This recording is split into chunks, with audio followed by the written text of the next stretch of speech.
To order the town council meeting on January 13th, 2026. If you'll please rise and join me in the Pledge of Allegiance.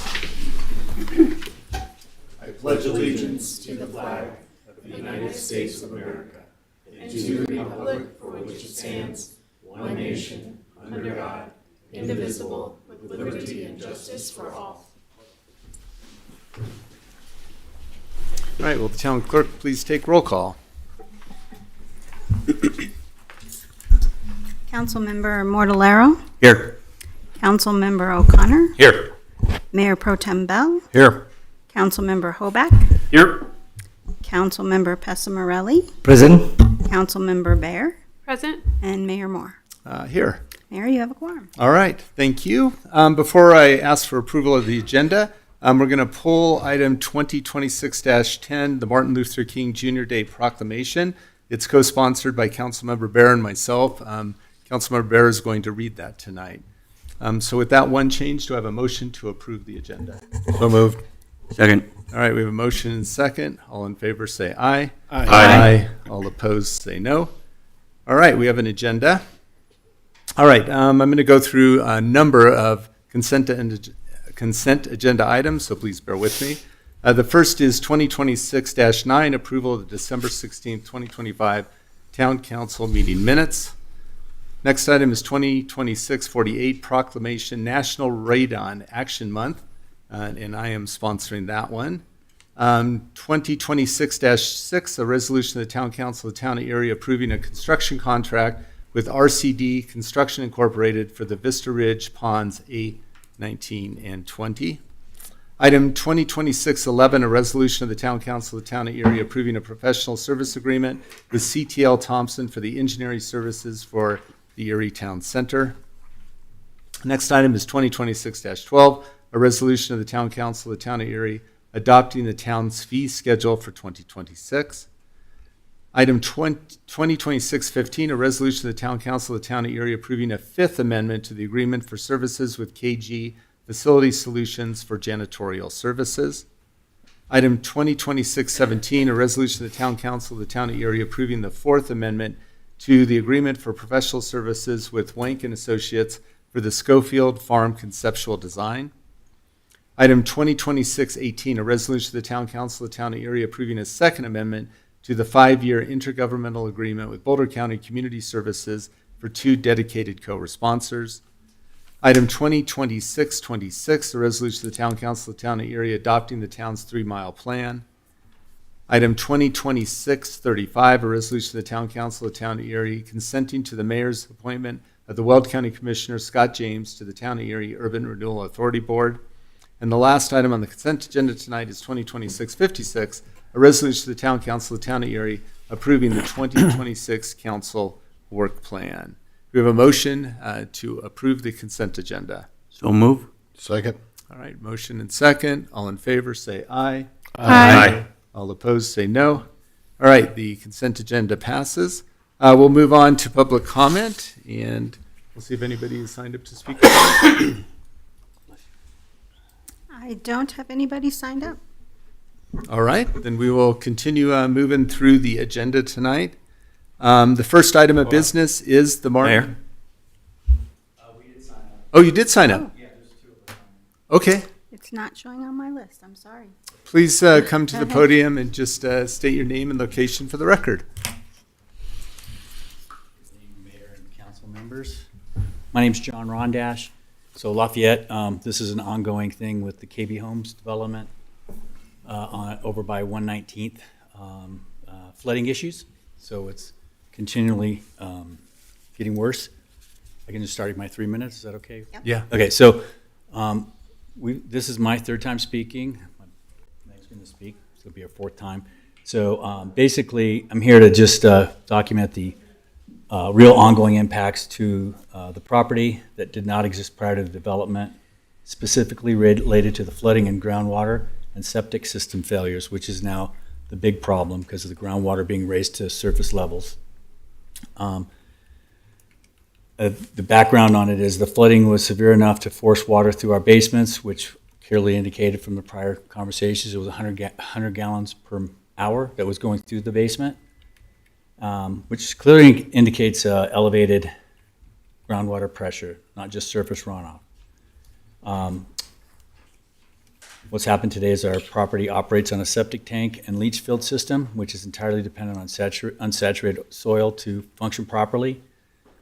Flooding, following the flooding events, and now our septic system, which we had pumped out again today, our leach field is unusable, and that's almost a $40,000 hit on us. So it's just another thing showing that there's some hydrology experts need to come to check out the property, because I know that KB Homes and the Lafferty property are now again working in that retention pond. It looks partially drained. I don't know where the water's gone. I don't know if there's a permit where they were able to take that off. There's no documentation that we can find filed. So now we have a problem with our septic system and the leach field with ongoing water issues. I'm just going to put a closing note in here.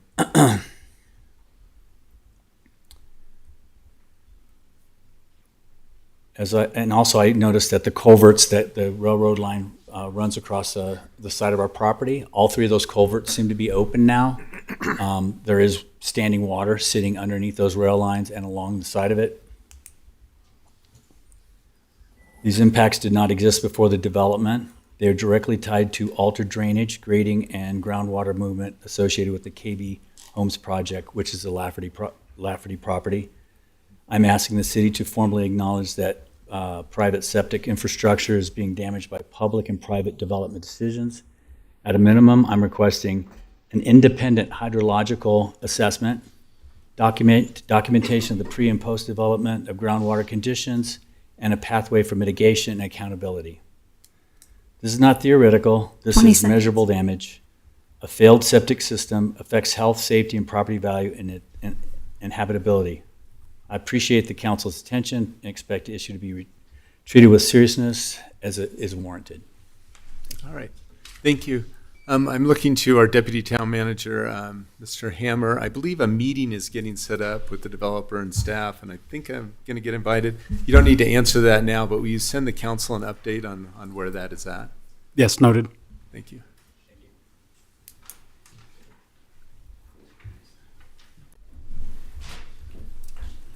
Welcome, and just your name and location for the record. My name is Meg Knopfsinger, and I live at 4242 North 119th Street in Lafayette, which is backed up to Erie.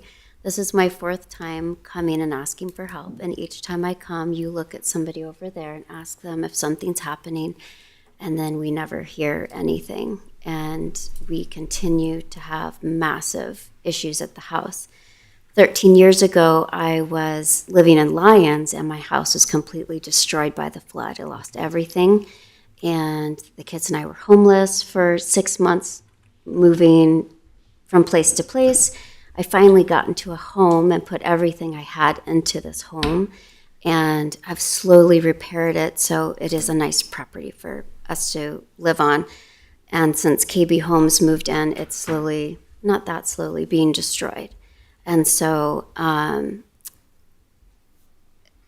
Deb Zach from the Protection Mine Subsidence Program sent me an email saying that they will no longer attend, this is in quotes, to any future mine or water maintenance issues that arise at Canfield Mine or at the northwest corner of the development as a result of the actions taken by the site developer to excavate, disturb, and then recap the Canfield mines themselves, and their decision to drain all of the stormwater from the development to that same location. Going forward, any further issues experienced at this shaft, which we previously spent time, money, and resources to safely mitigate, which I included in this Google Drive, are the sole responsibility of the developer, since they chose to remove our previously stable concrete monolith plug shaft closure, and that the town of Erie or the developer are now responsible. And so I've come here 4 times, and I'm asking each one of you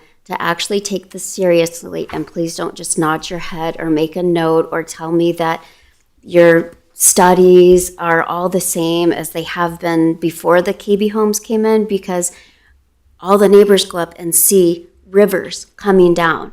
We've never seen this. There's frogs everywhere. My pasture was swamped so that my horse couldn't even stay in it. She's getting abscesses on her feet because it's saturated. So please help the community members who are already established here and asking for your help. I understand everybody's focused on what's going to make money, and these developers come in. They're not part of our community.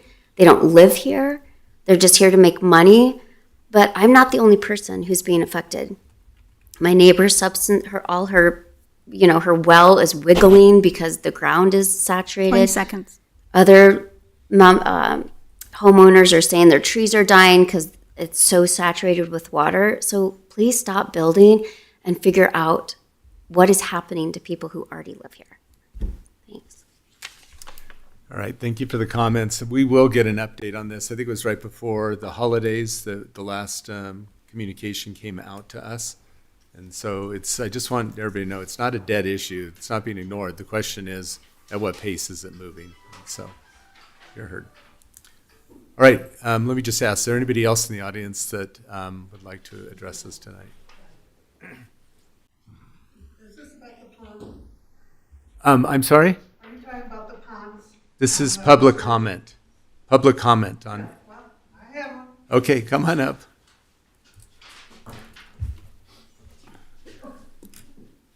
Thanks.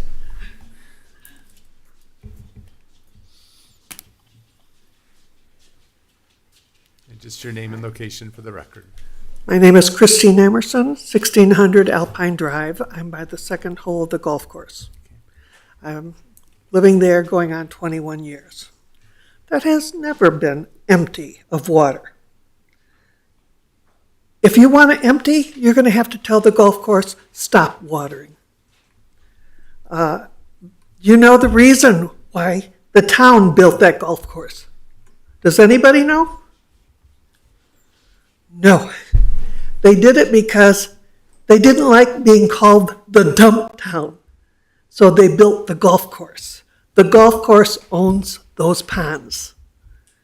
They're supposed to maintain it. Behind my house, I have a drainage ditch that goes to that pond on the second hole. The town spent like $100,000 about 10 years ago to fix it because we were getting erosion. It was getting very close to our properties. The golf course has not done one bit of maintenance. We have weeds. My husband and I, now we're old, we've had to go down there, pull out big sheets of plastic because nobody maintains it. We don't know what the plan is. Nobody wants to tell us. I left a message for you. Never got a call. We should have been informed. We should have had a presentation, what you want to do, and we want to know how it's going to affect us. We like our pond, but it's mucky. It hasn't been drained. Todd wants it dry. He wants to put some good old weeds in there for us. We don't want our property values to decline. So unless you can talk the golf course into stopping water, it's never going to be dry. You're just silly. You're just fooling yourselves because it just won't happen. They water every night. And then if we have a rain, and we've had some gushers, we almost lost a few golf carts and people in them because they were dumb and tried to cross over. So you have a presentation of what this is supposed to look like. Anybody? This isn't a time for a Q&A. Well, I mean, how am I going to know what's going to be there if you're not going to tell us? Yeah, so once again, this is a perfect time for you to bring these topics to our attention. We did approve 2 ponds. I'm looking to our deputy town manager. I'm not sure they're the same ones, but I'm please- sure it is please- without our knowledge. Please update us as well. And then I return all of my calls, so I'm not sure what number you used, but It said it was for you. okay. Well, And forget submit. I laughed because I had trouble. I thought I did. But a neighbor who's in his young 50s, he had trouble and he's very brilliant. If he had trouble, what does an old woman like me have a chance to submit something? Okay, So I'm asking for transparency. Yep. I don't think that's too much to ask. I would encourage you to send an email to council@erieco.gov. Please don't ask me to do that. Okay, then I will, that's fine, that's your decision. If you have something that, Okay, thank you. that's why I'm trying Your to time talk is up. to you. Your time is up. The next, do we have one more speaker that would like to address us tonight? I did not read the public comment script, but I will read the last line, and that is just be respectful of everybody that is here. We're all volunteering our time to ensure everybody feels welcome to share their comments, and please refrain from cheering, clapping, booing, or other disruptive behavior. This is a great time to help us understand what's going on. It's not the time to debate us, but I'm happy to engage, and I'm sure all the council members are happy to engage outside of this meeting. Yeah. Derek Does, 1560 Alpine Court. On the second hole, we probably are the closest to the detention pond A20. We've been in the Vista Ridge neighborhood since 2005, in that particular location since 2012. We've been dealing with the Metro District, the town, the HOA, you name it, the golf course, on maintenance and everything else that goes along with the detention pond. To the point that I have documentation that was given to me on this detention pond on one of the studies that I think it was the town that actually paid for back in 2020, that when we met with, I think it was Todd, the golf course management at that time, and everyone, we met around the pond, specifically A20, to determine what's happening, what's going on, and what people want. My frustration is zero transparency. I got an email saying, be aware of construction traffic and heavy equipment because the detention pond is not draining, so we're removing it. Wait a minute, time out. Where, what, and then I asked questions of what is it's a the A20 specifically is basically a 1 acre detention pond. Okay, I'm rounding. I think it's slightly under 1 acre, but in round numbers, it's 1 acre. Okay. We get migrating birds. We get all types of wonderful animal life that comes there on an ongoing basis. And we just want transparency in what's happening. When I sent an email or responded to the email, the young lady I don't want to call her out, but she responded back saying, I cannot provide the information in email. You have to go to Cora site, and here's the link. I spent over an hour and a half on that site trying to find out what the requirements are and what's going to happen to it, with zero results. Only thing I was able to find was the legal settlement from with the Metro District and the city, and the attorneys signing off on everything that the Metro District is funding the city $10,000, or I think it was $10,000, it might have been $20,000, to help fund whatever is going to happen to it. I just want transparency. The information I have, the elevation of the pond, the lowest point of the pond, is 11.76 lower than the drainage pipe. If that's the way it was built back in, 2000, 2001, whenever it was starting to be built and signed off on, that to me tells me by legal definition, it's allowed to maintain some water up until, call it just shy of a foot, and everything above that's supposed to flow out to the drainage pipe. I just want to know what's the plan for the 20 seconds. what is going on with it, because it's been very frustrating as I have asked my neighbors, I've asked the golf course, and no one knows what the city's planning on doing with it. And everyone that's around it is very upset. And I just don't have any there's no transparency. Okay, thank you, and I'm looking to our deputy town manager to update the council outside of this meeting. I don't think we have the details. You certainly have, and I think it's important we do get those details. All right, would anybody else like to address the council tonight? Okay, then we're going to move on to our first agenda item, which is item 2026-10, Martin Luther King Jr. proclamation, of which Councilmember Bear and myself have sponsored, and Councilmember Bear will now read. Thank you, Mayor. I'm honored to read and sponsor this year's proclamation for Martin Luther King Jr. Day. And it is, whereas Dr. Martin Luther King Jr.'s leadership in the American Civil Rights Movement helped dismantle institutional segregation, expand voting rights, and advance civil liberties for millions of Americans.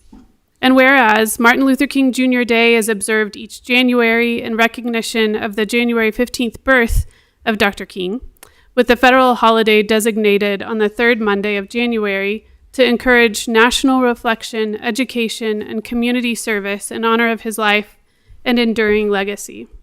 And whereas honoring Dr. King's legacy strengthens our collective resolve to build bridges across differences, promote opportunity for all, and ensure that every individual is treated with dignity and fairness. And whereas local governments play a critical role in advancing Dr. King's legacy by modeling fairness, expanding access to opportunity, and fostering inclusive spaces where all voices are welcomed and valued. And whereas this year's theme, Mission Possible 2, Building Community, Uniting a Nation the Nonviolent Way, reflects the continued relevance of Dr. King's unfinished work and calls for renewed collective action. This message emphasizes that achieving unity, equity, and justice remains within reach, and through intentional community building and a shared commitment to nonviolence. And whereas the ongoing pursuit of justice requires both the courage to move forward and the humility to acknowledge the pain, inequities, and divisions left along the way, calling our community to heal with honesty, lead with compassion, and continue the work of unity envisioned by Dr. Martin Luther King Jr. And whereas on November 2nd, 1983, President Ronald Reagan signed Martin Luther King Jr. Day into law as a federal holiday and was first officially observed nationwide on January 20th, 1986, now therefore the Town Council does hereby proclaim that Dr. Martin Luther King Jr. Day be celebrated on January 19th, 2026, and asks all residents in the town of Erie to observe this day with appropriate ceremonies, activities, and programs. All right, thank you, Councilmember Bear.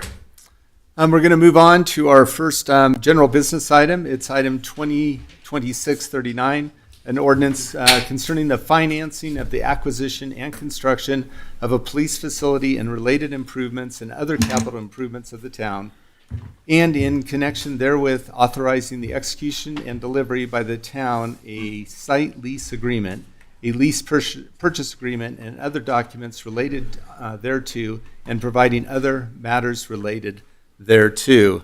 This item was published as a public hearing in the Longmont Times Call on December 31st, 2025, and with that, the public hearing for this agenda item is now open.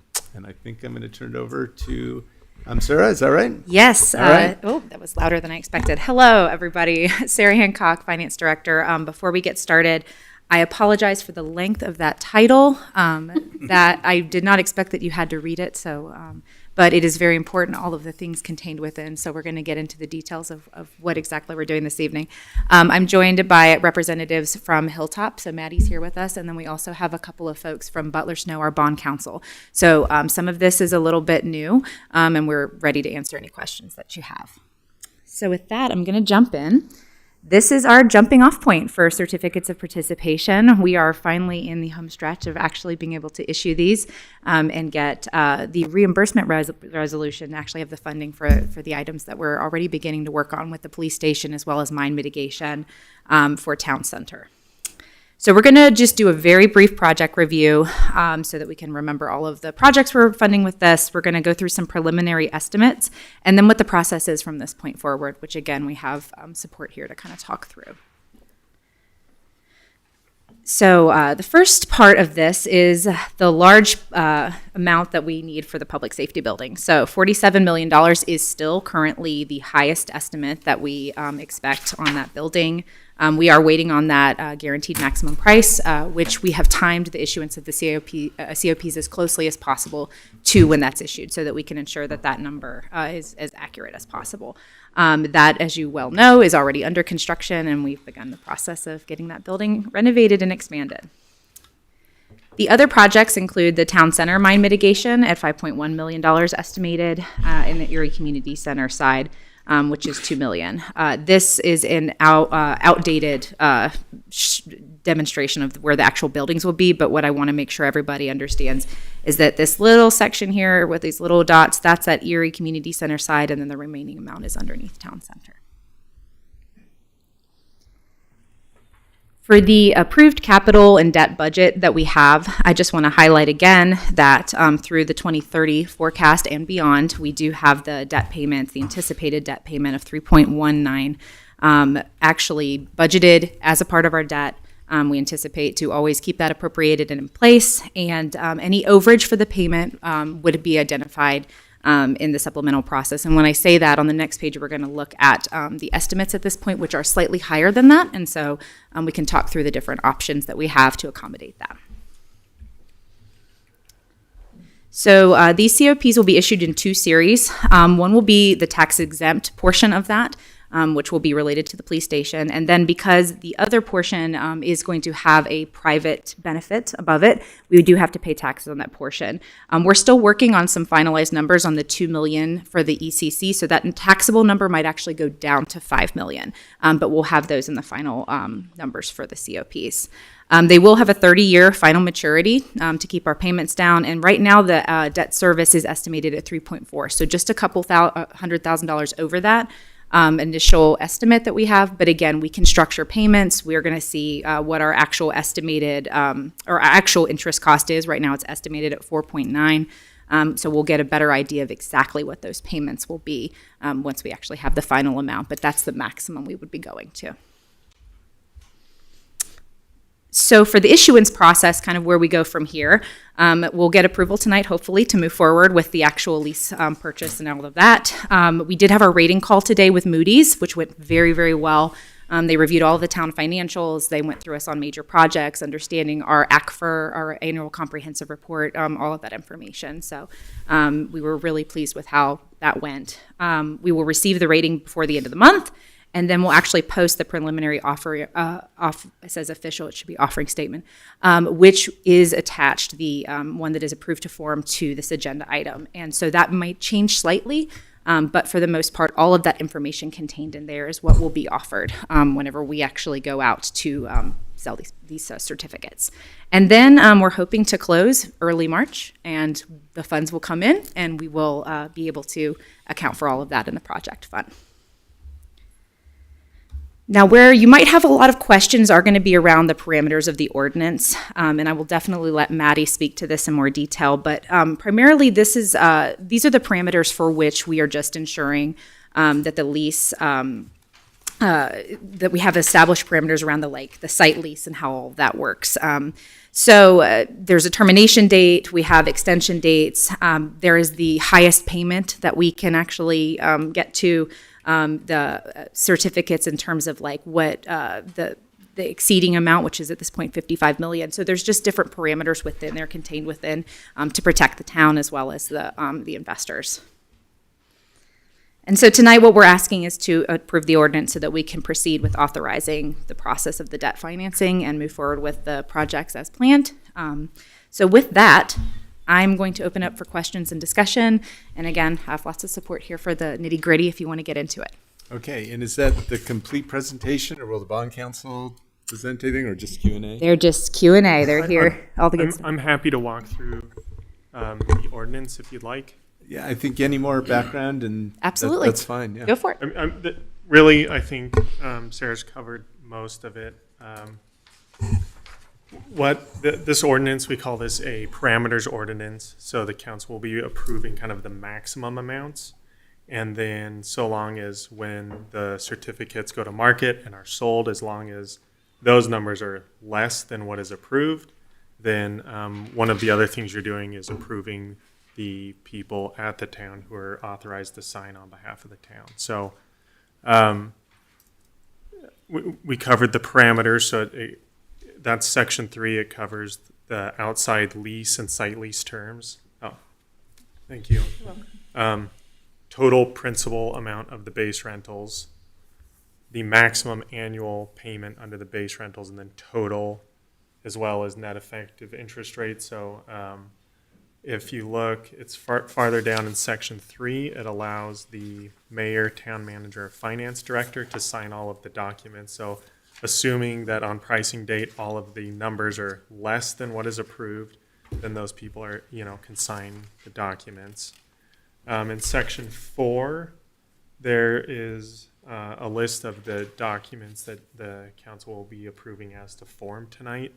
So the site lease is essentially the town leasing this, like the land and the project to the trustee. And then under the lease, the trustee leases the project back to the town. And so the town will continue to use the police facility while it's making base rentals payments. You'll be approving a form of the certificate purchase agreement, and that's essentially your underwriter's agreement to purchase the certificates. It talks a lot about the conditions to close and the kind of the financial information that occurred on pricing date. There is a form of the continuing disclosure certificate. That's an SEC requirement, essentially just requires the town to annually post its audit and some other financial information. We've been talking to Sarah and her team about that, and so they're well equipped on that end. And then the final document is the preliminary official statement. That is kind of the marketing document that your underwriter will use to sell the certificates. It has the sources of repayment, has a bunch of information about the town, economic and demographic information, and the rating agencies will look at that.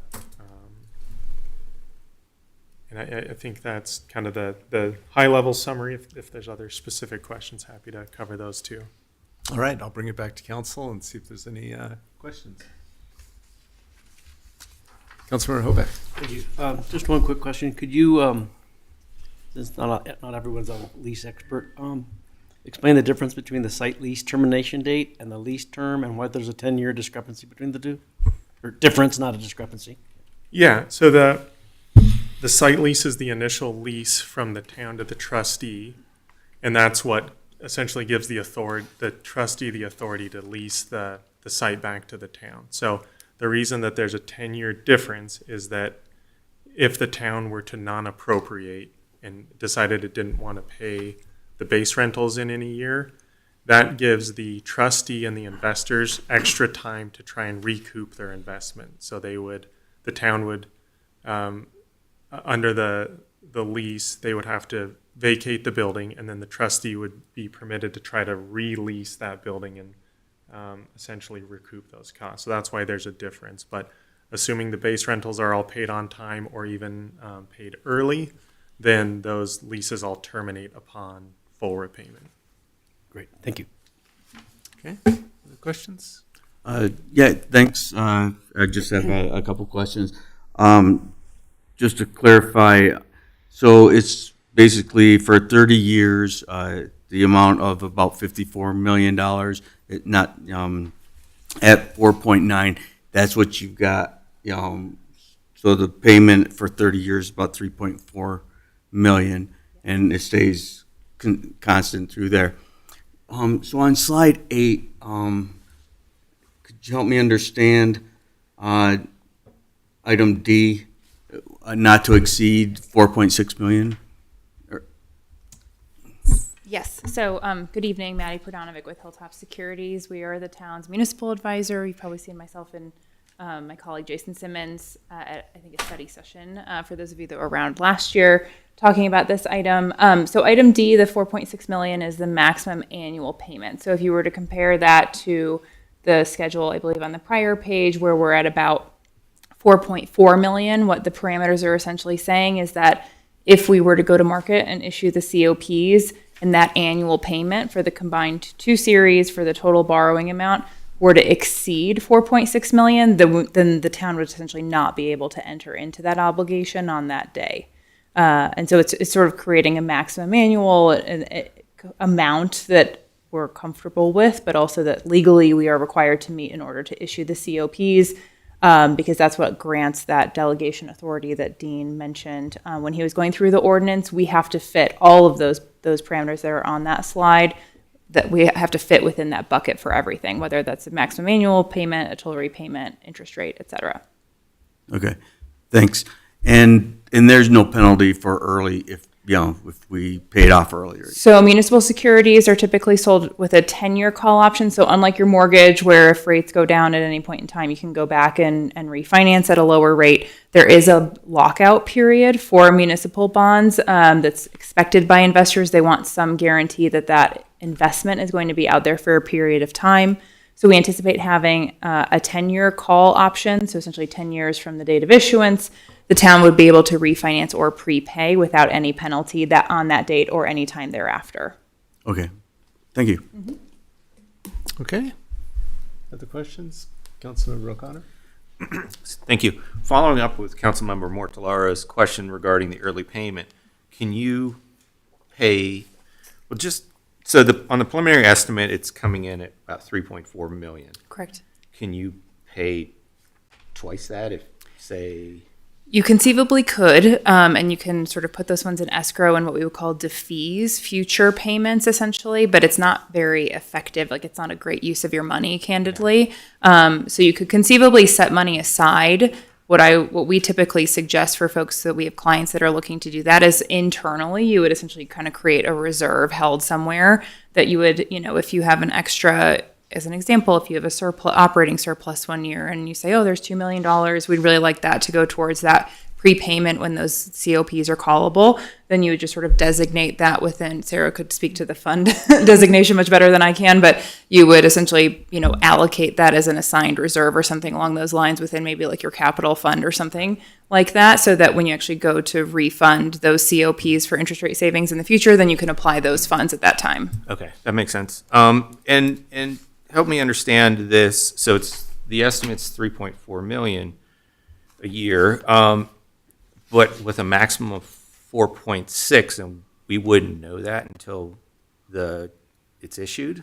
Correct. Yes. So we are, I think in the presentation, we had a targeted pricing date in mid-February, but I think after some conversations with town council, we need to bump that out a bit to comply with the charter. I think folks can weigh in. Yes, so to meet the 45-day notice, I think, requirement. So we actually are going to probably price on March 3rd. So technically we are subject to interest rate volatility between now and March 3rd until those interest rates are actually set and locked. And then at that point in time, those interest rates are set, and risk at that point will actually transfer to your underwriter, which is Stifel Nicholas, for this transaction between that period of pricing and closing.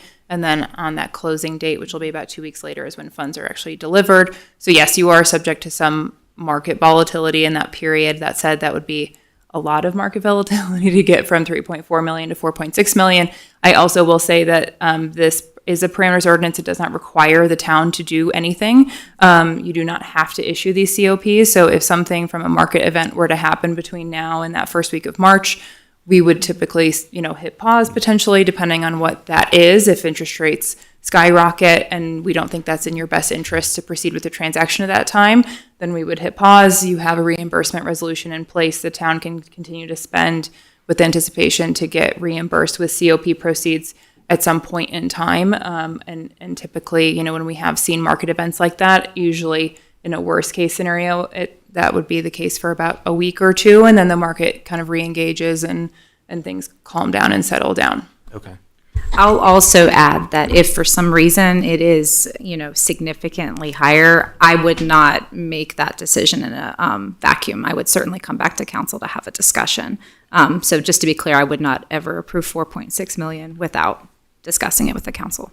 What's your thought on how high would you go without coming before council? Because that has to impact our budget for the next few years. Yes. This jumps up another million or 1.3. Yes, no, it's a very fair question. I think I would prefer to stay right around that just shy of 3.4 at the most, because we know we have flexibility in our budget. Again, these are the highest estimates, so this is, also saying that the PD building comes in at that full cost of 47 million. So, we're also seeing interest rates dip slightly, so that's also moving in our favor. So I would really like to see them very close to the estimates, and it seems that we're trending in that direction. So, and again, unless there's a huge event that we really need to make sure that the council's involved in that, I would certainly bring it back. Okay, and that the $212 million, what's the terminology for it? 212. Yeah. You were asked. Same thing. Do you want? Take it. Go for sure. it. I was that's the question I had. So the language in there says combined total repayment amount of base rentals may be payable to the town pursuant to the lease of one or more certificates shall not exceed 212 million. So I'm confused by the one or more, because if it's one, I mean that's why is it worded that way? So there will be 2 series issued Yeah.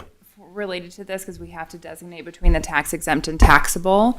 I think at the time that we were doing some of these parameters, there was still some uncertainty around what exactly was getting included, the costs of each of the components. So like for the mine mitigation particularly, to allow us to kind of, there's a reason all these parameters are collective between the 2 series. So that's why you see one or more in some of this language, rather than designating the Series A, the tax exempt series, have these parameters, and the Series B, taxable parameters, have these parameters. Okay. That's to provide flexibility so that, as Sarah mentioned with the rec center, if we can move some of those funds actually back to the tax exempt side, that obviously is a benefit to the town from an interest rate borrowing perspective. So that's why it says one or more series, because you are authorizing the issuance of one or more series. We anticipate 2 series in this instance to designate between the taxable and tax exempt components. Okay. Was that rerun or did basically? Okay. I'll also say, if you review the POS, which I know is a massive document, but it does designate the A and B, so you can see which series we're anticipating. Okay.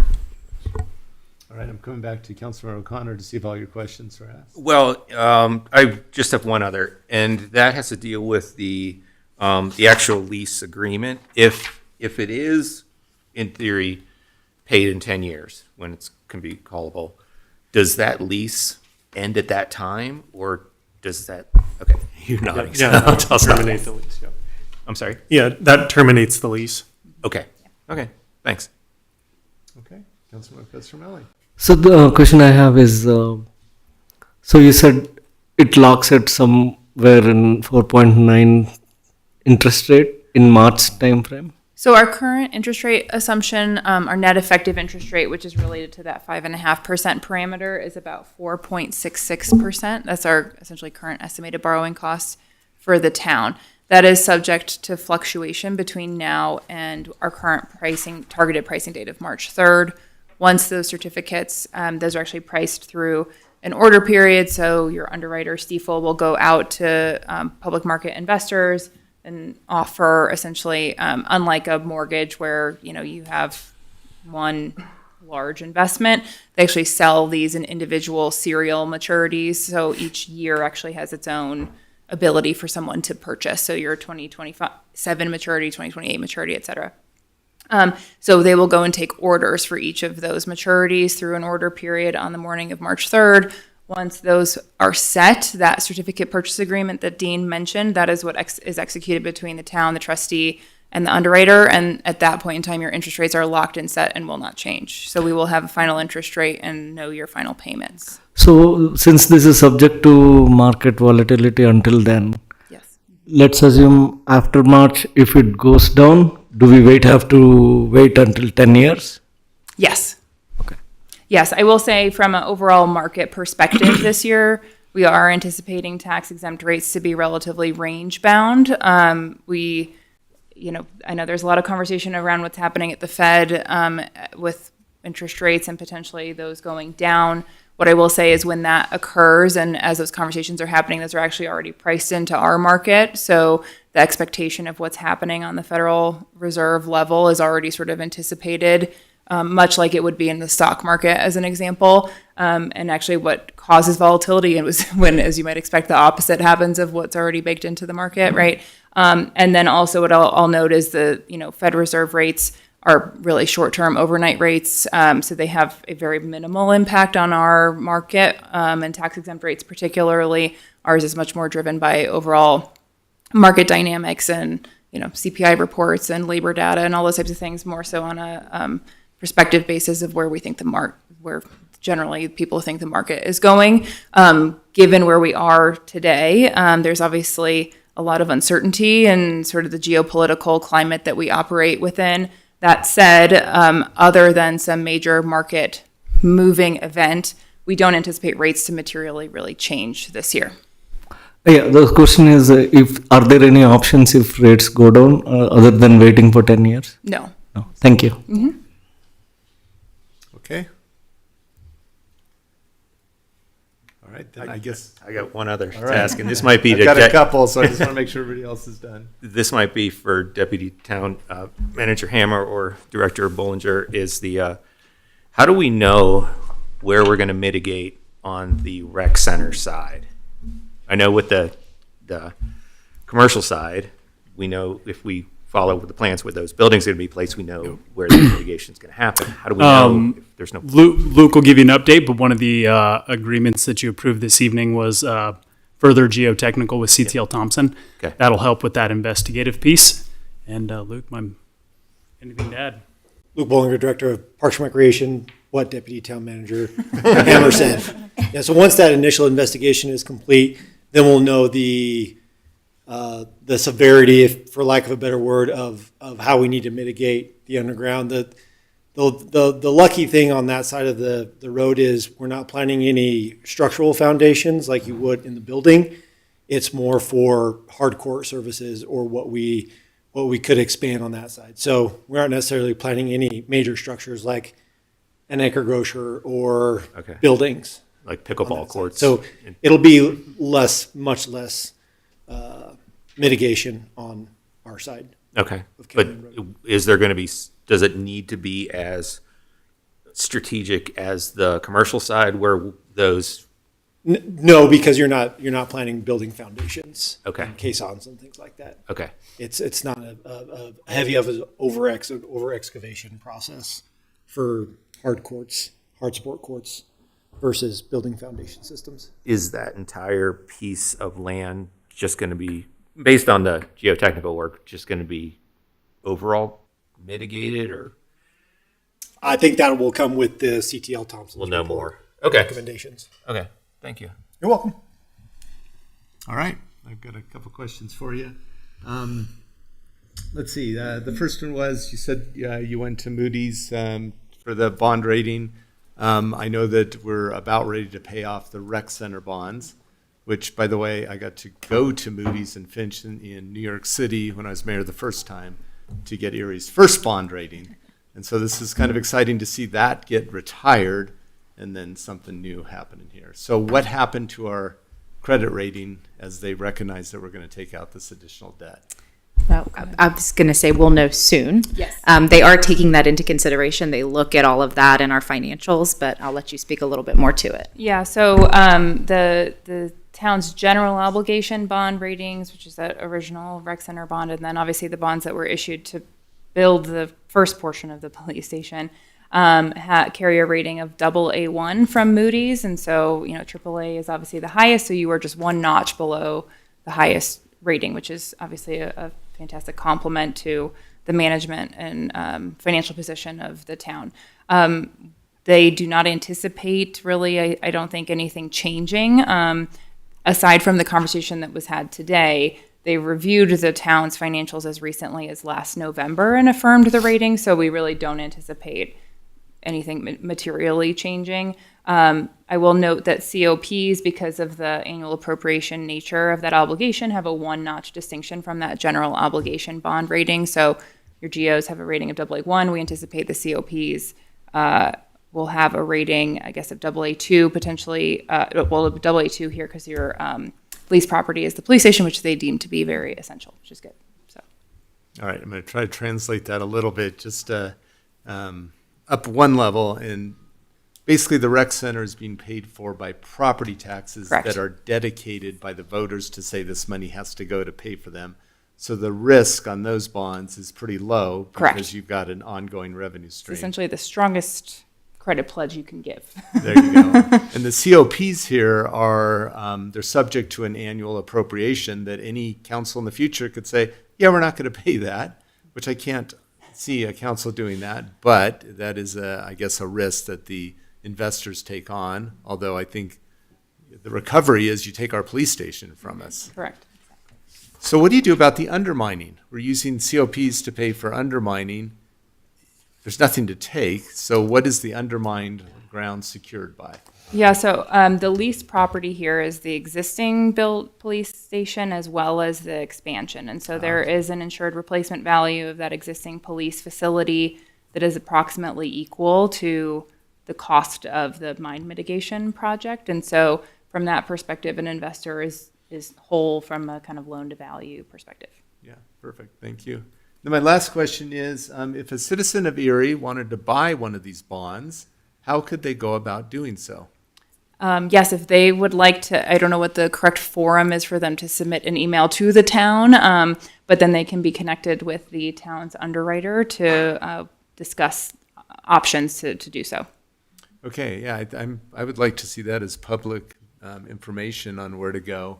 So I'm looking to our deputy town manager, Mr. Hammer. Maybe we can talk with Gabby to get something out with that information, and then an email to us, the council, so that we have that information. Okay, I did not ask for any public comment yet, so I'm going to do that at this point. Is there anybody here in the audience tonight that would like to talk on this particular topic? All right, seeing none, I'm going to close the public comment, and I'll bring it back to council to see if there's any other questions before I call for a vote. All right, do we have a motion to approve ordinance 01-2026? So moved. Approve. A motion, I'll take the second. Second. All right, we have a motion and a second. Any further discussion? Seeing none, all in favor say aye. Aye. Aye. All opposed say no. All right, motion carries. We're on our way to expand the police station. Congratulations, Chief. Thank you guys so much. Appreciate it. All right, we'll move on to our next item tonight, item 2026-38, a resolution of the Town Council of the Town of Erie adopting the Americas with Disabilities Act Access Audit and Transition Plan. All right, and Lori, I think you're going to take the lead. Hi, thank you. My name's Lori Wisner. I'm the Risk and ADA Manager for the Town of Erie. And joining me today is John McGovern and Tatum Story from the WT Group, and they're going to take the lead tonight. All right, great. Thanks, Lori. Thanks, Lori, and thank you, Mayor and members of the council. We're happy to present this final report to you for this, seems longer than it was, 3-year-long project. And in our content, we're going to just introduce ourselves, give you a little bit of background about the work that we did, talk about the ADA requirements and how they affect, in a different way, existing sites and parks, and how they treat new construction as well. We'll talk about the transition plan, the requirement from the Americans with Disabilities Act. Tatum will talk a little bit about our process and our deliverables, and then we'll close with some strategies and remarks in conclusion. Please interrupt us if we strike something during the presentation and you want to ask a question about it. And council member, I believe you had a handful of other questions that we saw by email too, and we'd be happy to address those too. Okay, thanks.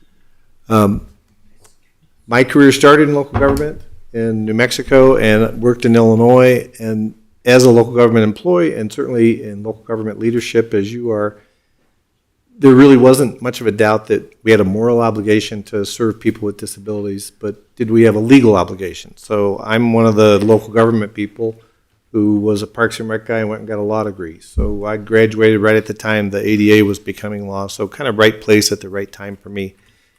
Left local government and with the WT group formed this accessibility practice. And we've since served more than 700 jurisdictions across the country. Tatum was your project manager and your background. Hi, everyone. My name's Tatum Story. I'm an MSW. I have a master's in social work. I'm a certified ADA coordinator. My entire career, from a graduate research assistant in college to where I am today, has been in ADA compliance. I started with Title I of the ADA and learning all the parameters about employment, and then have worked my way up to Title II and Title III of the ADA, which is what applies to you all here today, is Title II. I've been with WT Group for coming up 5 years, and I was the project manager, as John mentioned, so I saw all of your sites and your facilities and your sidewalks and learned a lot about the town along the way. So the ADA is a broad civil rights law, and your scope matched that. When we saw it in 2022, it really matched the Title II requirements. I'll talk about Title II in the next slide, but the scope for us included evaluating all of the town-owned parks and facilities and right-of-way assets. We also met with staff to review public-facing policies and, importantly, how staff invite, analyze, and then fulfill requests for reasonable modification to support participation by people with disabilities in programs. We also did a website consultation. As you are well aware, Colorado was the leader here nationally in requiring local governments to make websites accessible. The federal government has since followed your suit, and as of about 6 months ago, that is a federal requirement as well. So that was a piece of the scope of work. The slogan for the advocates during the discussion and debate about the Americans with Disabilities Act was "Nothing about us without us." So community engagement has always been a key part of the requirements within the Americans with Disabilities Act for municipalities. It's very different for businesses and nonprofits. So that was indeed a part of our scope. During each of the years, we did engage the community to try to identify their access preferences and priorities if they had any. Last but not least, the transition plan, which is kind of the centerpiece of the ADA requirements, and then a final report to the governing board here to kind of tie a bow around it and set you up for the future. Title II is the piece of the ADA that applies to everything that the town of Erie does.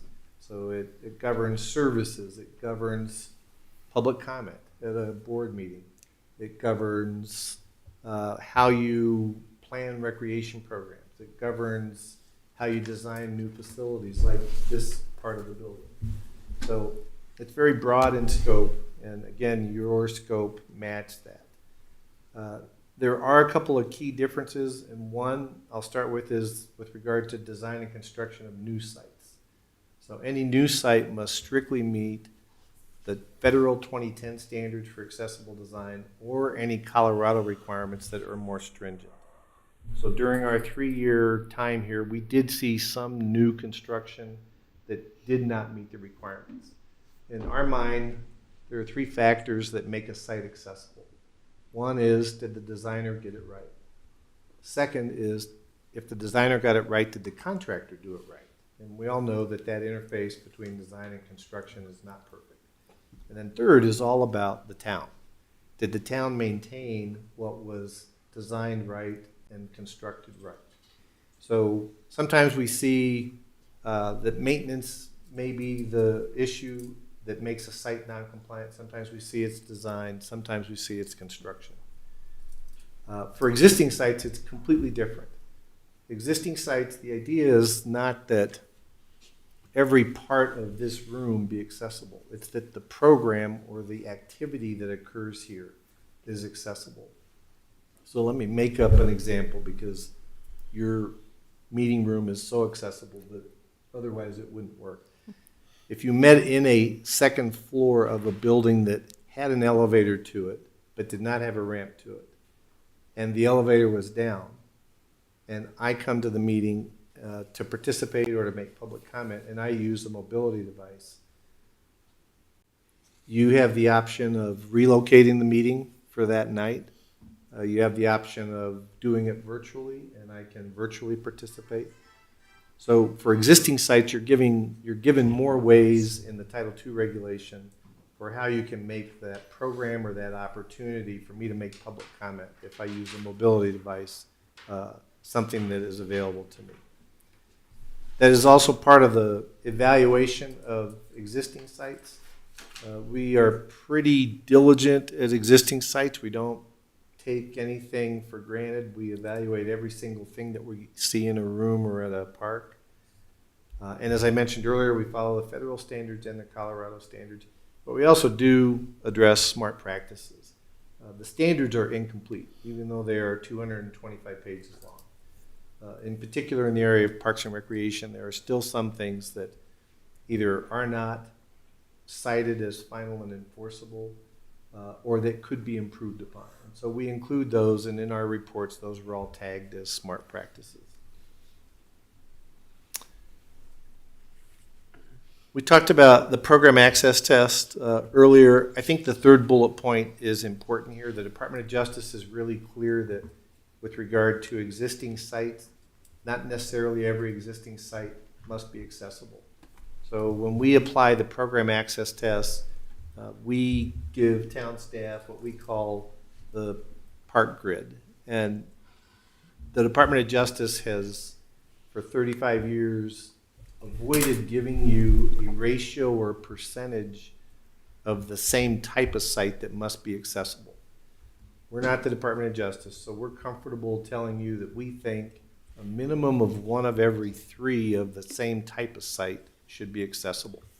So if you have 9 tennis courts, at least 3 should be compliant with the notion that as you replace the 4th one in 2027, it's new construction, so it has to be fully compliant. So now you're at 4 of 9. The year after that, you do another one. Now you're at well over half. So that's our advice throughout all of our reports. The Department of Justice has also not been crystal clear about the schedule that you can take. The advice, if you called the Department of Justice hotline and said, by what date do we have to make all the retrofits to make our sites accessible, is pretty simple. The answer would be from DOJ that you have to do it as soon as possible. And that's just not helpful from a planning perspective. So we stretched it out, and in our recommendations to you, we put your phase 1, phase 2, and phase 3 tasks at about 16 years. So that stretches it out at about $4 million at about $250,000 a year. Tatum, how did you do this work? All right, so John talked a little bit about our process already. It's very detailed. We audited every single park and facility and trail and sidewalk. For parks and facilities, it starts in the parking lot. We use a smartphone with audit checklists that we've created on them. And the checklist for parking, for example, has 40 questions. If I find a deficit, say that there's a slope in the parking stall, I take a picture with the app. I note where the parking stall issue is and what the issue is. I take a reference photo as well. So every deficit that exists in the town of Erie has a photo associated with it. And then, after parking, I go to the route to the assets within the park, and it's looking at every panel of sidewalk or pathway. Once you get to a playground, we do the playground checklist. It's probably about 40 questions as well. So also to say it's a very detailed report that you receive. And the intention and purpose with that really is that if it's sat down for any time, somebody else can pick it up and know exactly where the deficits are and understand where they can take it and utilize it in the future. John mentioned we use the 2010 standards and any Colorado requirements that are more stringent. We use a 2-foot digital level to tell us the slopes of spots that we're checking, a tape measure, and then a door pressure gauge that tells you how heavy a door is to open and close it. It's all written in that app, so the app turns everything into site reports. Site reports connect to the citations that we're citing to. They connect to a recommendation, so it'll tell you to if this table were too high, for example, it's going to tell you to lower the table to the right height. Oftentimes there are figures associated with it, so if the Access Board or Department of Justice has any figures, we connect those to the report as well to help whoever's looking at the report kind of understand what they're looking at. And then all of the site reports put together, all of the deficits turn into the transition plan. So, oh, there we go. So a little bit more about the transition plan. The Department of Justice does require 4 specific things. 1, it has to identify every deficit at every site. 2, it has to recommend how that deficit will be treated. So I'm phrasing it that way on purpose because not necessarily every deficit has to be retrofit. 3, it has to identify a schedule for retrofit, so we include that within our phasing. And then 4th, it has to indicate the responsible official who is sitting to my right. There's also, of course, the fact that no town can have a transition plan without having an idea of the cost. So we always include cost references for planning purposes, and that was part of the RFP. I do think it's important, this kind of, I think one of the questions council member asked by email, to note that there is some research. There are about 89,004 units of state and local government.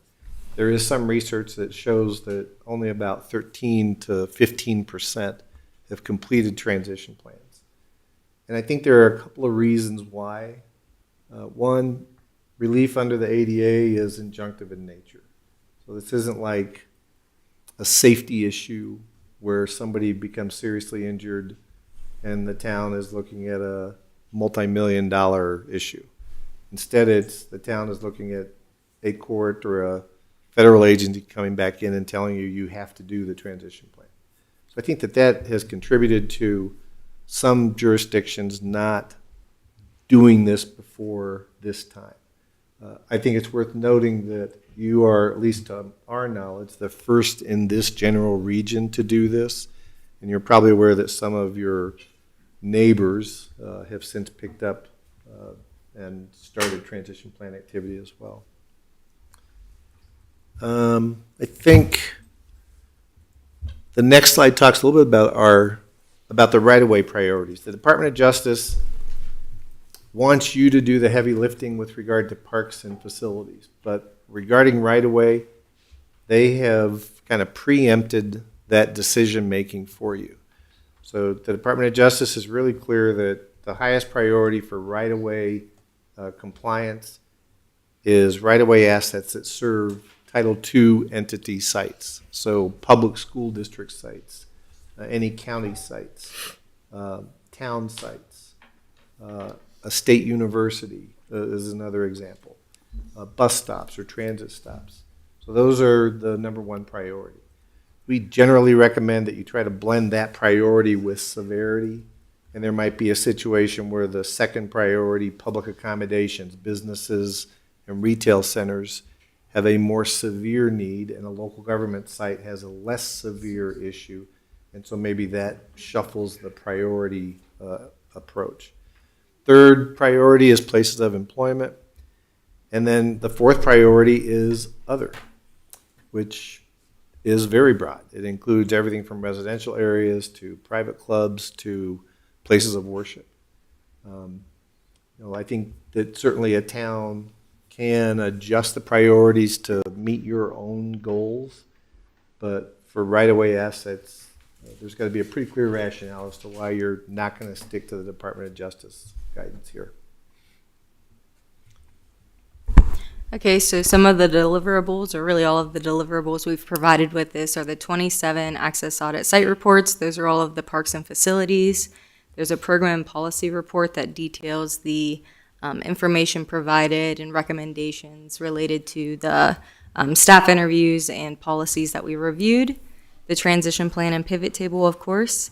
The final report, public right-of-way data set and transition plan. So all of this data is also GIS'd, and the shape files have been provided to the town as well, so it can be mapped and played with in GIS.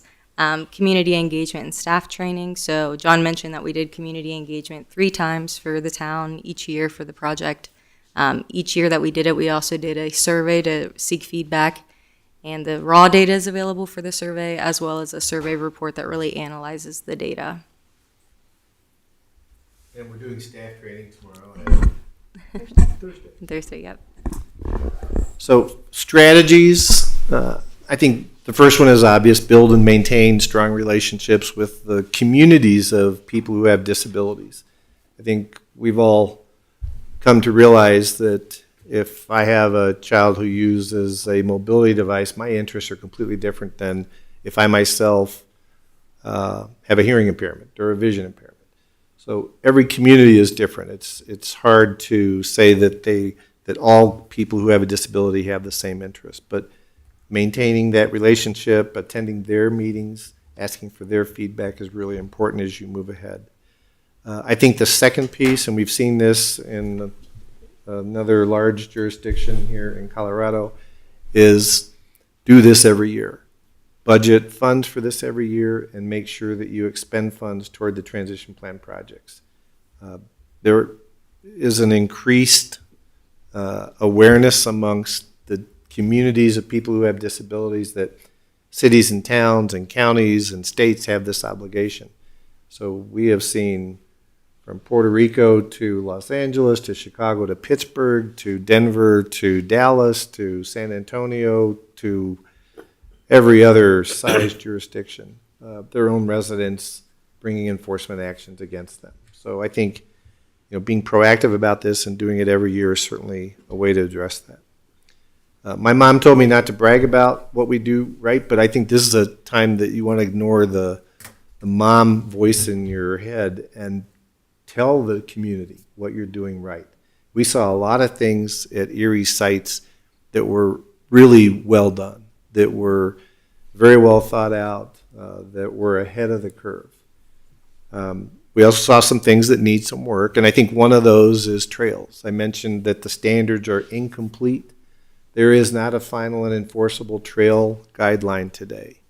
So by far the single biggest cost issue that you saw in the reports relates to trails. So the general idea here is that if the town feels it's important enough to provide trails, you have to have some trails that are accessible and usable by people who have disabilities. I think I'd end this slide with just an observation that exceeding the minimum requirements is always good. There's a huge demographic wave upon us. By 2029, there will be more people over 65 than under 18 for the first time in history. And that's important from an ADA perspective, because if we polled everybody in the room, approximately 13 or 14% of us have a disability. For people over 65, though, it's 3 times that. It's 45%. So you know Erie better than we do, but as Erie ages, you're going to have more people who have a disability or acquire a disability, and they're going to want to continue to use Erie programs and facilities and services. So I think it's important to exceed the minimum requirement. If you are looking at a requirement for only 1 accessible parking stall, there's nothing that says you can't put 2 parking stalls there. I'll also add that one of the other deliverables is a task tracker so that the town can use it to really track the transition plan. It's a usable working tool that has columns where you can fill things in and really keep track of that transition plan. And a lot of the findings are 0 or low cost findings. So I won't put a percentage to it, but many of the findings are training staff to relocate garbage bins, things like that. So just in closing, as far as what's next, accept the report, direct staff. I saw the resolution that matches exactly the advice that we would give. It's important enough to say it again. Do be sure to annually budget and expend for transition plan efforts. And then staff continues implementation. Like I said, we saw a lot of really good things here, both from a facility and park site perspective, as well as a program and policy perspective. And we really want to thank Lori. You were great. If we had a question, and we did have a lot of questions, if Lori didn't know the answer, she got the answer and got back to us within a day or so. So it was great to work with you and all the rest of the staff team. We'll stop there. We didn't get any questions while we were talking, so can we answer any now? All right, great question. I'll bring it back to council and we'll see if anybody has any questions. Councilmember Bear. Yeah, Thank you for the presentation. Thank you, Lori, for championing this. We got an email answering some of your questions earlier, and it sounds like, but for your efforts, maybe we wouldn't be tackling this. We're the first in the region. That's really exciting to be able to lead in this effort. So I had a couple of questions. One is on, I forget which slide it was, but on the slide where it was talking about the estimated time to become compliant. I think you said 16 years. I'm just wondering if you could clarify that. 16 years, and it would cost $250,000 a year for investment to become compliant. Is that We right? ballparked your park and facility retrofits at just under $4 million. So Okay. at 16 years, I think my math is right. That's about $250,000 annually. Okay. So obviously, a lot of other factors could affect that. Maybe you do more in one year than you do in another year. Maybe you've got a good relationship with contractors, and so your bidding is different. Or maybe other communities are looking at the same contractors, and your prices go up. But it's a fair reference for planning purposes. Okay. Yeah, I think that's a good sort of dot on the horizon for us to be thinking towards as we're looking at budgets. So the task tracker that you were just talking about, the task that keeps track of the transition plan, is that a public facing tool, or is that going to be, internal? That's a good question. We'll certainly be exploring. I don't see why we couldn't, post a version for the public, because we definitely want to be accountable there. Yeah, I was just thinking that as we're encouraged to brag about what we're accomplishing, it'd probably be good for people to be able to go out and look, and maybe for other communities to see as well, as they're kind of embarking on this same kind of effort. So, and then my last question is about the relationship with our disability community. Curious if you were able to plug in. I think I went to an outreach meeting probably 3 years ago. In the first year, yeah, yes, I remember. And at that meeting, there weren't a lot of people in the room with us, but I'm just curious if you were able to, kind of meet that nothing about us without us effort, pull people in and hear from that community. Certainly I have over the ensuing years. Just curious if you were able to connect. I'd say our survey really helped us a lot. The first year we didn't actually do a survey, and we kind of left that one being like, how can we make this better and reach more people? The survey helped us a lot. We got a lot of feedback from that. Lots of written responses that gave us a lot of insight. And the in-person meetings were helpful as well. The first year was about parks and facilities. The second year was about public right-of-way. And then the third year kind of encapsulated all of that stuff. So the second year we did get a good amount of people coming to talk to us about safety. So it kind of was out of the scope. It was parents concerned about safety at school, crossings and things like that. All the data was taken down and is included in the reports as well. But it's a nuanced juggle safety when we know accessibility, and they're two different things in some ways. So We can't let that question go without talking about perhaps one of the most unusual and exciting community engagement events that we had for any of our other municipal clients. We had a group of Girl Scouts come in, and they were really enthusiastic. I think that session went longer than what we had scheduled. They had a lot of questions. They all knew more about disability than most kids that I have met, or at least most kids that I think know. So I was really tickled with the way that went. So That was a fun meeting. And I think they're planning on doing a project of some sort related to what they learned at the meeting. So very exciting. I love to hear that. I was a Girl Scout troop leader. So maybe their bronze award or silver award or gold award. That's so great. Girl power. I'm excited about this, and I'm excited to see how we can continue that good connection and engagement with our community. We have, the rec programs, and we have the families through the Sandlot League. And I think just somehow getting the message out to the community of how to find us and how to get a hold of of your department or access the transition plan tracker. I think that'll be really helpful.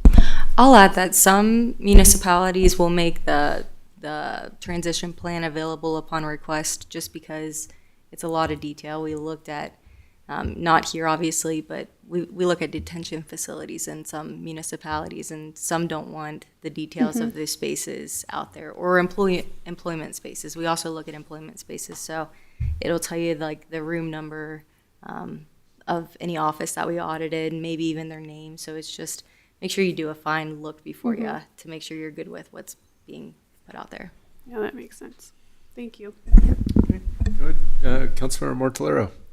First, Lori, thanks for identifying this as a concern when you were hired on and championing it.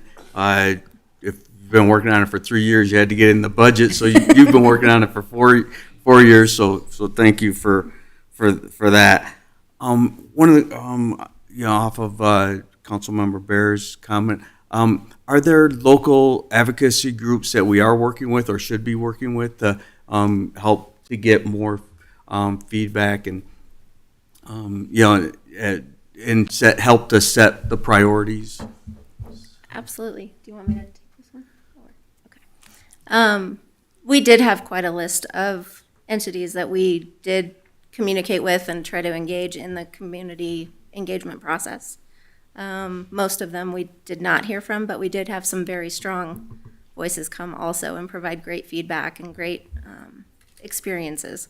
So we are still continuing to work on that, though, and we will continue to work on that. Yeah, it'd be great to have a engaged group that on an ongoing basis. So yeah, thank you. And I'm glad to hear there's a lot of areas that we're doing well. Understanding there's still a fair amount of work to do, and then to help champion it, making sure we are putting it in our budget every year and addressing the concerns, because without money you can't do a lot. So appreciate that. So yeah, thanks. I just want to make sure that we keep this as a high priority, and I really appreciate the work and the comprehensive report. So thank you. All right, Councilmember Hoback, anything tonight? Yeah, just briefly. Thank you very much. I know council has received phone calls and emails about concerns about ADA compliance and issues, and so it is at the forefront of a lot of people's thoughts. And Councilmember Bear and I are hooked into one of our groups mentioned here, the 65 and older. She and I both help serve lunch. We serve 100 lunches basically every Thursday at the rec center. And speaking of advocacy groups, it was suggested that maybe we start a senior citizen, active adults, I guess we're called. Yeah. And I do mean that, we. Advisory board to engage even more. So that might be a thought too. So thank you very much. It was very helpful. Great, thank you. All right, I'm going to go all the way down to the other end. Councilmember Fitzgerald, no question. Okay. Thank you. So just so I understand this, the 4 million is for the parks. Parks and facilities. Parks and facilities? Yes. Okay. Over a 16-year period. In the report, it mentions our total of all cost references is 40 million. Mm-hmm. That's we count phase 1, 2, and 3 as the items that we believe you must address. Phase 4 includes trails, which is not yet final and enforceable. And so that's where by far the biggest cost number was. Okay. And then John also described that program access concept. So we took an inventory of everything that you have, anything that was repeating or recurring. So playgrounds, for example, we're recommending you leave some as is. They don't need to be made accessible. We put all of those, you can leave these things as is, into a column that we call town option. So 40 million is not recommending, it's referencing you fixing every single thing, stuff that's not final and enforceable, all the stuff we're saying to leave as is. We have it broken into columns so that you can see that fourth column is really the option column, where it's kind of the money that you're saving. It's the stuff we're saying you can leave alone. The fifth is that smart practice piece. So does the 4 million cover us, or should we be budgeting more per year for the next 16 years? Should you? Should you? Oh. From our perspective, the first three phases include things that were either designed or constructed wrong, so that's kind of a double fail, and then low-hanging fruit. Okay. The second phase is things that are new to the standards, so playgrounds, sports fields, golf courses, swimming pools. Those became effective on March 15th of 2012. So even though that's 14 years ago, it's still newish to the 1991 standards. And then the third phase is things that are more complex or costly. So as Tatum was saying, the fourth phase is where we have trails. It's final, they're not final and enforceable.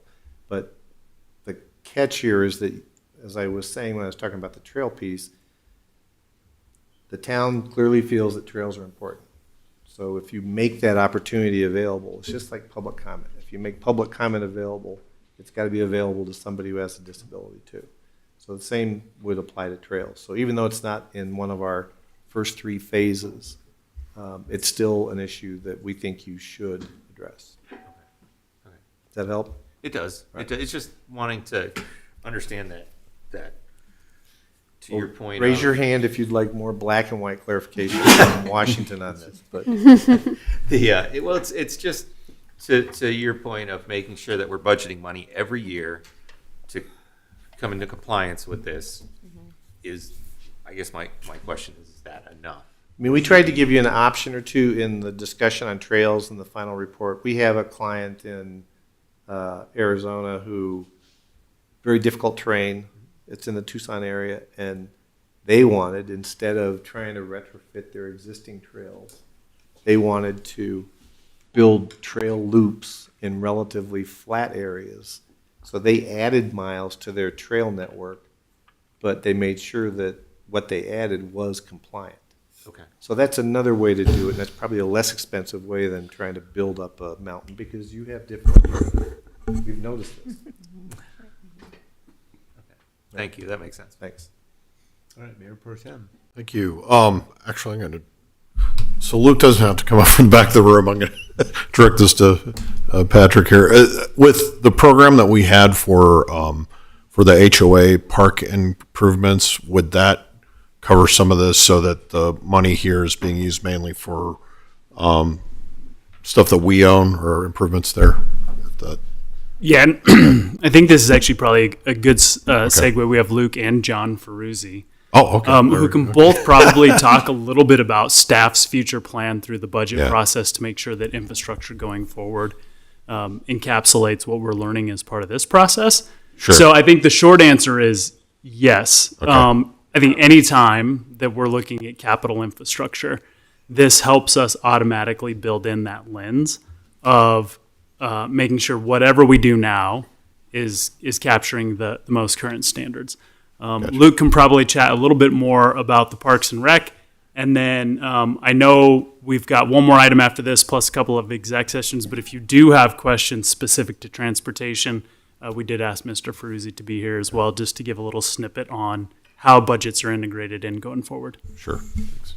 And I think, Mayor Pro Tem Bell, your question on the ENIP program, the Erie Neighborhood Improvement Program, those funds are for HOAs. And I don't think any of our reporting looked at those pocket parks. So those funds could go towards projects at those parks. It's just not in the reporting and not part of that Right. $4 million or $18.2 or $18.2 million in the report. Yep. All right. Thank you. That's the only question I had. So. All right. John, do you want to come up and maybe just give a snippet on how you'll integrate this into the transportation work you do? And as John does this, I might, John, ask you to also, in keeping in with celebrating, we actually have current improvements underway that the public or council could drive by in real time, if you wouldn't mind sharing. Sure. John Ferruzzi, Transportation Mobility Manager here at the Town of Erie. Yes, so as part of the process with the information that has been produced through Lori and her team, we've actually been proactively looking at that specific list of information, trying to understand where we can find opportunities as of last year to start programming in and budgeting for the ADA type of upgrades and needs that are coming out of the audit that was completed. And so as part of that process, we actually came to council with the 2026 budget request, added a budget line item for ADA that starts this year with $100,000 and then continues with future planned increases in that amount to continue our efforts to bundle essentially improvements as part of our existing CIP projects. And so, for example, we have currently a project that's active on Vista Parkway. That project was previously planned. We're peppering in the improvements related to ADA as part of that process. Bundling helps us with the acceleration and completion of the transition plan. And so that goal of bundling projects, adding money to them, and completing what's on the ADA list will continue to move forward as we continue our work on the CIP side of things. When it comes to budgeting, of course, it's great to have additional dollars added to line items related to our capital improvements, so we can therefore program those into the work that we do, either through independent projects or through additions to other projects. But it's also worth kind of considering how much of that work would require, for example, staffing resources and other things. So we're trying to start small and incremental for that reason, and then continue to build momentum to complete what's on the list in the ADA transition plan. So kind of a holistic approach is what we're taking and having those conversations. Certain low-hanging fruit items are part of also the 2026 effort. We have already looked at, for example, traffic signals that have deficiencies with audible features, and our list is ready to go. We requested $2026 for traffic signals. We're going to bundle those from what we have here in our ADA transition plan into the traffic signal work that we're already planning for 2026. So that's the kind of effort that we're moving forward with, and each new capital project will always include the most up-to-date ADA standard as well. So anything that we have as part of our major investments will also incorporate the latest standards. And then from a Parks and Recreation perspective, I think John said it really well, is when we know we have capital projects. So for this year, we're looking at Coal Miners Park. We take that list and we build in some extra budget to address some of the low-hanging fruit within that site. A recent example that we just had, we just replaced the playground at Reliance Park, and then we took the audit and we said, well, where are some of those low-hanging fruit? A lot of the concrete work, things like that, the gaps that we can easily address while the contractor's on site. So that work is ongoing, and for future projects, we'll budget in funds as appropriate, as it relates, especially to playgrounds, because a lot of the playgrounds are pretty easy. And I know one of the recommendations in that report was to transition away from engineered wood fiber, and that is something that we are looking at system-wide, is how can we do a better job in incorporating more of the poured-in-place surfacing in our playground areas. If I could add to that too, I mean, Luke and John both, don't put the transition plan in a silo. It works better if, as you look at your capital plan and your parking lot replacement and playground replacement schedule, that you're also integrating the transition plan activity. So I think that's part of the benefit of the task tracker, is that you can see how it might mesh up with other projects that you have. All right. Great. I'll wrap it up here, and then we'll see if we have a motion. Thank you for coming up. I think first off, this is really, really important work. I used to work at Boulder Valley School District. They started this a number of years ago, and I was involved with the discussions and the start of that project. I also work at a public university and responsible for the websites and all of that, and so I'm well over that. But maybe more importantly is my wife is a physical therapist in the school district, and she actually has students here in Erie that have special needs, and the playgrounds especially I think will be important for that. We have a neighbor who's blind, and actually one of the crossings, I think it was going over to 9 Mile, which he could walk to, was upgraded so that he could get across safely.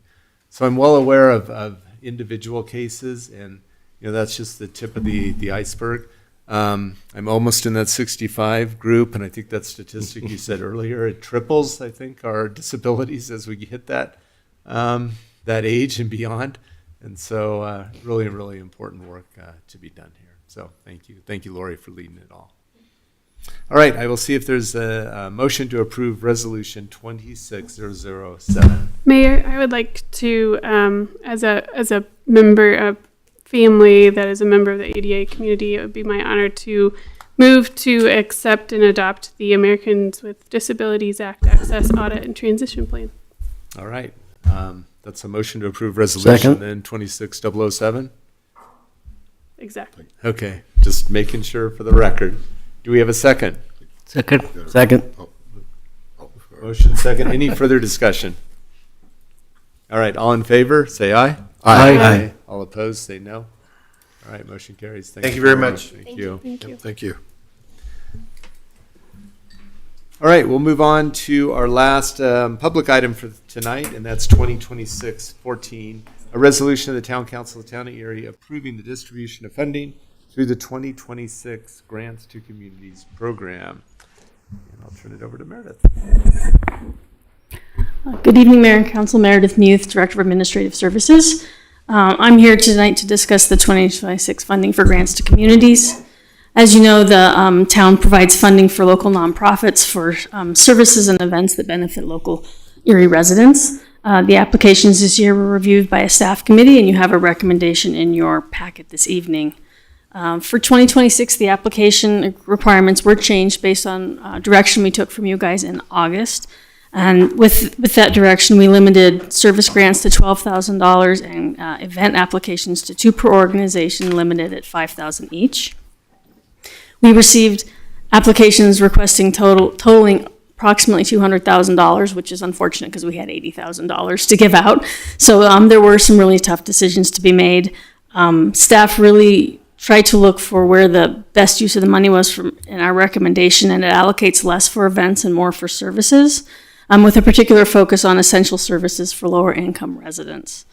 For events, staff also looked at those events that kind of have the larger community impact. So in your packet, you have a spreadsheet that shows the recommendation that staff gave.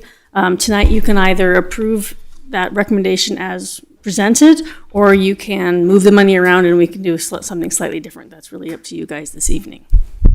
All right, thank you. I appreciate the work on this. When I saw the total number versus what we had allocated, I know it wasn't an easy job that staff had to go through to figure out what needed to go where, and I know there's lots of parameters you have to look at, from the application being complete to whether it followed all the parameters. So thank you for doing that heavy lift for us. All right, I'll bring it back to council to see if there's any questions or a motion to approve. Okay, Councilmember Mortellaro. I just want to acknowledge it was requests for 2.5 times what we had, so I know it was a challenge, but I like, the services you focused on: food, education, and healthcare, which I think are critical. And then the events were, legacy town events, Biscuit Day, Erie Fest, and the Homecoming Parade, as well as others. So, I think, you did a nice job at, just trying to balance it as best you can. So thank you. Councilor Pestromelli. Is there any room to add motors? It's really up to you guys at this point. This is the recommendation we have. If you want to add some money, I think you have to ask Sarah. We could look at doing a supplemental, or you could move some money around. Yeah, I attended some of their theaters, and they try to do a very good job of bringing people together, which is what we need in Erie now. And I feel like the council should think about allocating some money in that. I will say that I believe last year you allocated a little bit more than what was in the budget. So we could probably do that. Yeah. It's up to you guys. Yeah, I'm just a little hesitant to start doing onesie twosies because I think all of us can pick something else. Although I agree with Councilmember Pestromelli that what Modus does. I was able to participate this year, and it was a wonderful event. And also we did it last year, so just wanted to see if there was a room for it. So. Sorry. Yep, go ahead, Councilor Bear. Yeah, I was just going through the list, and there are so many great organizations that certainly we want to, support. And I'm just curious as I look through this list, how do we do all of it? Like going forward, I think that you guys did the hard work for us, and you came up with a wonderful list of great events and services. Certainly Coal Creek Meals on Wheels and Sister Carmen are growing needs in our community, and we should be funding those to the best of our ability. But then Modus was so great, and Play Education Foundation is so great. And I see that Sandlot Baseball League requested some funds, and I'm just curious how we can, in the future, based on our regulations that we lined out earlier, are there ways that we can look at I don't know, do we need to add funds? Do we need to add categories? I hate to make it more complicated than it needs to be. Mhm. I think if you guys have criteria, like I said, staff really focused on services for lower Mhm. income residents. If it's something you wanted to say, for example, the adaptive baseball, if that was important, it's just really hard every year. I Mhm. think we're going to get more requests than we have funding for. Yeah. I would say for 2027, perhaps staff might come back with a slightly higher budget request, and maybe that'll solve some of it. But again, every budget year is going to be hard. The more money we have, the more requests we're I going to know, get. it's true, yeah. Yeah, true. Do we publish the list of both those we funded and those we did not fund? We do. We put that on our website. And so I asked that because, like Modus, I gave a donation to them, right? If we published what we were able to fund and we published what we weren't able to fund, maybe that would encourage some people out in our community to say, wow, I wish they could have been funded. Let me help out, that type of thing. And we can add a note on there, if should you choose to give to any of these, and add a link to their website and so forth. Yeah, we could. Yeah. Okay, go ahead, Councilor O'Connor. Thank you. Thank you to town staff and you and for going through this list and making the hard decisions and basically following the request of funding the services for that. Unfortunately, we have to prioritize, but thank you for doing that. I do have a thought regarding during the Erie Fest, I had asked how much did it cost to rent the platform, and that was, I think, somewhere around $3,500. And I wonder if we shouldn't be looking at somehow funding a permanent stage or a permanent, like in Boulder has. When I looked into it, apparently it's one of the oldest two. In Colorado, it's a band shell. And looking into finding where we could put the band shell, if that is in Coal Creek. I don't remember. I'm looking at Director Bollinger, who could probably tell me where it was planned to put a permanent stage. And would that be the appropriate park? And looking into funding something like a band shell, because if BVN is spending $3,500, I'm sure the chamber's spending 3 times that on a stage. And it's like we're funding this for each of these groups when maybe we should be thinking bigger. And I believe, Luke, you had spoken to us before that was in, I think, one of the plans for Coal Creek Park, and pulled out for cost reasons. Is that right? Correct. When Coal Creek Park was in the planning stages, there was an idea of having a permanent structure to function as a band shell / stage for the park, but then it was value engineered out of the final project. We did, however, design the park to potentially accommodate a facility of that type. Now, you're not going to get this giant, elaborate, but stage or band shell. But there is an option for a future capital project if council would like us to go in that direction and put a permanent structure out there. So we do have the infrastructure to support that type of activity and that structure. What were the numbers roughly that for that? I can go back and see if I can find that information. I don't have that offhand, but I can find that. I'm going to bring the conversation back. I think when Fair we enough. do the budget cycle, before we get there, I think this would be a good topic for the council to consider as we go forward. Fair enough. Okay. All right. I'm also conscientious that we have a couple executive sessions, so we've got a little bit more to do tonight. So I'm going to see if there's a motion to approve Resolution 26015, Option 1, which is the option that staff has brought back to us. So moved. Second. All right, we have a motion and second. All in favor, say aye. Aye. Aye. All opposed, say no. All right, motion carries. Thank you. All right, we'll do council member report outs, and I think I'll just start on my left and loop all the way around. Councilmember Bear?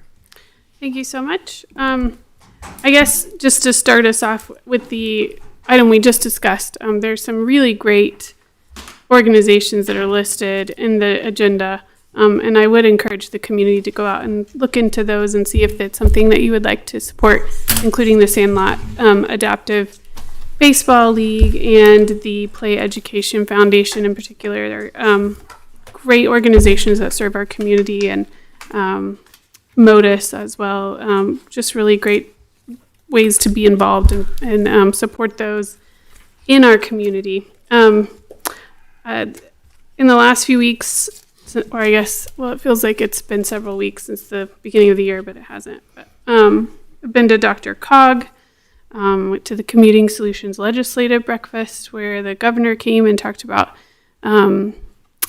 rail for our plans for our area, or the Northwest Corridor, not for our area. But RTD was there. I got to connect with a lot of local government representatives, and so that was a really great breakfast. Let's see, the town hall ribbon cutting is tomorrow, and I hope the community can come out. I think it's at 4:30 here at Town Hall. And then I'll be meeting with RTD Director Banker here on Thursday to discuss actual plans for Erie. And I'll be speaking at the Transportation Commission and the AQCC on Thursday morning. And the legislature kicks off tomorrow morning, so that'll be exciting. And so lots of things. It's just we're jumping right back in with both feet. So stay tuned. Thanks. All right, Councilmember Mortellero. I'd just like to bring up that even though it hasn't snowed much, we're bound to get some. Last year we started a Snow Angels program in our development, and it's working really well. We'd like to expand it, and I just want to throw out there that if you know of neighbors that could use help, shoveling is a very taxing effort. So if you have a snow blower or kids who are willing to do it, please look and see if there's neighbors you can help out. So, Great one. Councilmember Hoback, anything tonight? I don't have anything, thank you. All right. Councilmember Petromelli? Yeah, I have one update, and the Indian community in Erie, we are celebrating a festival called Sankranti. This is where I grew up, and it's a very local festival. And we have a event in Erie High School, Saturday 4 o'clock to 9 o'clock. Encourage everybody to come and experience one music, dance, two is food, and you get to eat food from where I grew up, actually. That's all. Thank you. All right, thank you. Councilmember O'Connor? The town has a page on living safely with coyotes in our community, and a resident sent me a bobcat that is living in our community. So to add to thinking about coyotes, also big cats are roaming around, and so it probably would be advisable for residents to be mindful of their pets. That's it. All right, thank you. Mayor Pro Tem? Thank you. Just a couple of things. One, a reminder to everyone that the next AED-AB meeting it's been moved to the Thursday, the 22nd, so we'll not be meeting this Thursday when we would normally be meeting. Just wanted to alert folks in town, you may have noticed it today, but the traffic light on Glacier Drive and Erie Parkway is now active, so just be aware of that if you're used to going by there because it's out or whatever. It is active now, so please be aware. The only other thing I have, and I say this with all due respect to our one Buffalo fan up here, go Broncos. So. There we go. All right, we don't need any council debates on that one. All right, just two quick things. Last Friday, the town manager and I met with Commissioner Scott James. He's one of the Weld County commissioners. Gave him a tour of the town, had a good, long discussion with him. He will be joining the URA board here. And so I think it'll be a good addition. A lot of history, former mayor, former council member. So he is, he's been around this area for some time. Former radio host. Former radio host. Voice. He does have an incredible voice. Yeah. And then this Friday, Councilmember Pestromelli and myself and the town manager are going to be meeting with the superintendent and the board chair of Boulder Valley School District to talk about the Parkdale School. And we're hopeful that we'll get some firm dates on when that construction will start. All right, with that, I will look to Mayor. Mayor, really quick, just before we wrap up, Yeah. I want to make sure I've captured our follow-up items for staff, some of whom are in the room. Sure. Staff will follow up shortly with council on the Lafferty flooding issue pertaining to development over, I believe, Canyon Creek 7 and 8. Council requested follow-up information on the Vista Ridge Pond improvements, as well as information about bond issuance and the potential of community and/or council being able to access bonds. Am I missing anything that council would like us and staff to follow up on in the next few days or weeks? Not from what I recall, and that's a first. I appreciate that little summary at the end. I can't be the guy that drops the ball on day one. So. Sounds good. Brina, any legal updates? No, thank you. Legal never has updates. Not out here anyway. All right. With that, I'll look to our Mayor Pro Tem. Thank you, Mayor. I move to go into executive session, one, to determine positions relative to matters that may be subject to negotiations, develop a strategy for negotiations, and/or instruct negotiators pursuant to CRS 246402-4E, and to consider the purchase, acquisition, lease, transfer, or sale of real, personal, or other property pursuant to CRS 246402-4A, for which a topic cannot be disclosed without compromising the purpose of his executive session, and two, to determine positions relative to matters that may be subject to negotiations, develop a strategy for negotiations, and/or instruct negotiators pursuant to CRS 246402-4E, and to hold a conference with the town attorney to receive legal advice on specific legal questions pursuant to CRS 246402-4B regarding intergovernmental agreements. All right. Do we have a second? Second. All right. We have a motion second. All in favor say aye. Aye. All opposed say no. All right. We will not be returning back here. We'll adjourn after the executive session.